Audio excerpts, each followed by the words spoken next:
Alright guys, welcome back to the video. Today I've got an interesting one for you. This may not be for everybody, but I'm a gun collector. I like a lot of different guns. One of those in particular are Mosins, specifically M91s, finished capture guns, M9130s really. I like a lot of the finished stuff, but I really kind of lately been trying to collect the pre-1900 guns. One of my local shops, one I actually used to work at, funny enough, I was on Gunbroker the other day and ran across their ad, and they had a couple. I wasn't able to get the other one, but I was able to get this one. This is a beautiful 1895 Tula. The bore on this thing, guys, it looks like it was made just a few days ago. It's really pretty. Crazy to think for about a 130-year-old rifle that it could be that nice.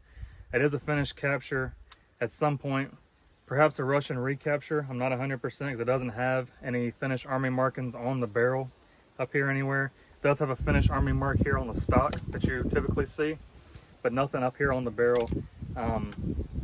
The markings on the side have been crossed out, the Arshins, like the finish did, and they changed it to yards over here, which is kind of interesting though, because typically you do see that finished army mark here, but it's not. So it could be a Russian recapture, I'm not too sure. But either way, beautiful 1895. See if maybe you guys can see that. Not too sure, the lighting may not be great, but it's an 1895 Tula here. Beautiful. It does have some been there, done that kind of marks on the stock. No cracks, just some honest wear and tear. It does have some finished repairs here, right here as well. Beautiful rifle, not 100% matching, of course. As we know, the Finns didn't really care too much about matching everything. Shoots great. Been out here shooting a little bit. I just thought I'd shoot a little video of it and let you guys check it out. Really awesome piece of history. If you guys are like me, you just like picking these things up and just imagining what they've seen. But it was just amazing to me that I picked this thing up, and the bore was as nice as it was. I collect a lot of these, and generally the bore it can be quite rough. This one's also nice. It doesn't have any import marks on it. So I think we're going to load up a few rounds. I'm at about 50 yards. We'll take a few shots. Just let you guys check it out. If you're like me, maybe you appreciate these old war horses. That's a nice view here. Really a pretty gun. All those marks and dings in the stock for me, they just kind of add to the character. Again, 1895 manufacture date on this.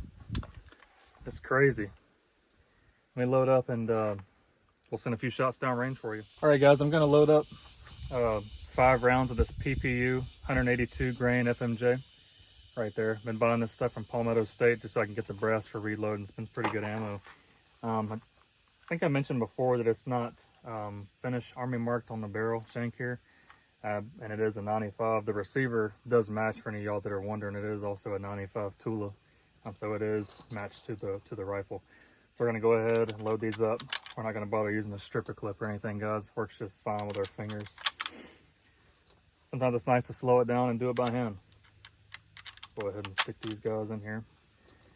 I'm hoping to get a 200-yard range set up at some point here in the future. I know some of you guys that have watched my videos, it's 100 yards is what I've got, maybe 105, but I really like to step up to a 200-yard range. We'll see what the future brings. Let me get my other ear in. Again, we're going to take these 5 at 50 yards, see what we get. Again, 1895, nearly 130 years old.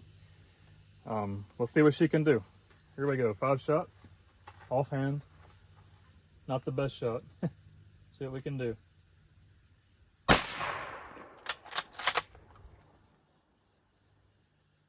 Shooting a little low there. Okay.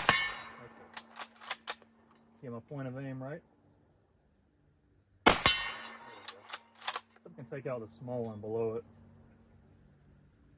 Alright, we got it. Knocked it right off. As you can see there, guys, this thing here, as old as it is, still plenty serviceable, plenty lethal. Not that I'd want to go to war with it today or anything, but the rifles can definitely get the job done. We are only at 50 yards, but with some more time behind the trigger on this, you know, I could be really accurate with it. Just you have to shoot a little bit higher than I would expect. I figured it would shoot a little bit differently, but anyway, very accurate. I'll have to put it on paper at some point and see where we are. But 1895, this thing right here, pre-World War I, likely served in World War I, probably served again in World War II. Not really, no telling for sure, but it's definitely got some markings like it's been there.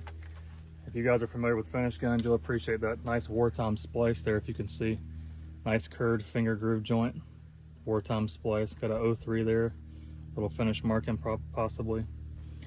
Super nice. Floor plate isn't matching if anybody's wondering. It is 20958. We've got 66430 there, but just a beautiful rifle. I hope some of you guys appreciate the old guns like I do, not just the modern stuff, although I like some of that as well.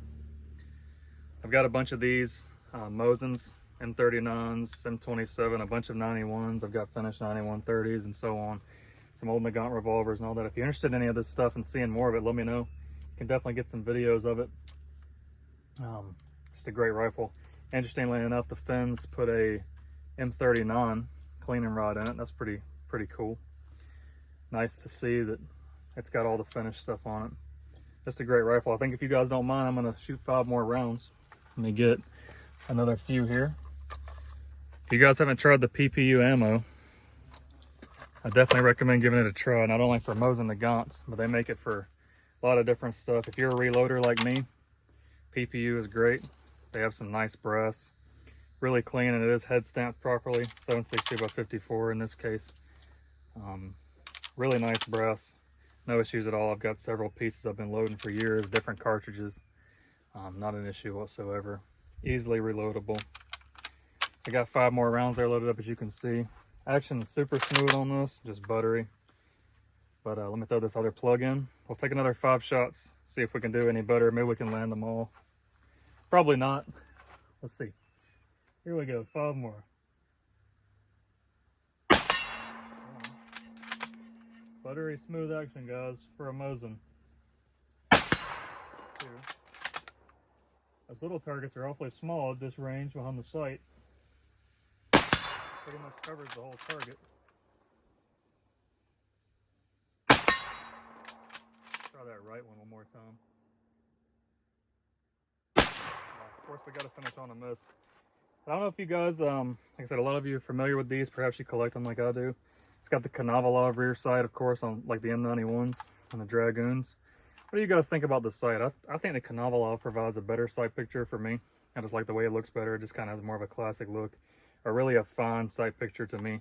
Not that I'm on the later sight like on the 9130, but I just feel like the Canavalov provides a better sight picture with that thin V and a thinner notch up front. Personal preference, but just a beautiful rifle overall. Get a view of it in the sun there. You guys can see. Really a nice one. Just wanted to bring it to you and see if anybody was interested in checking it out. Got some more videos coming down the pipeline, interesting stuff. Anyway, beautiful old war horse here, 95 Tula. Fin capture, possible Russian recapture, you never know.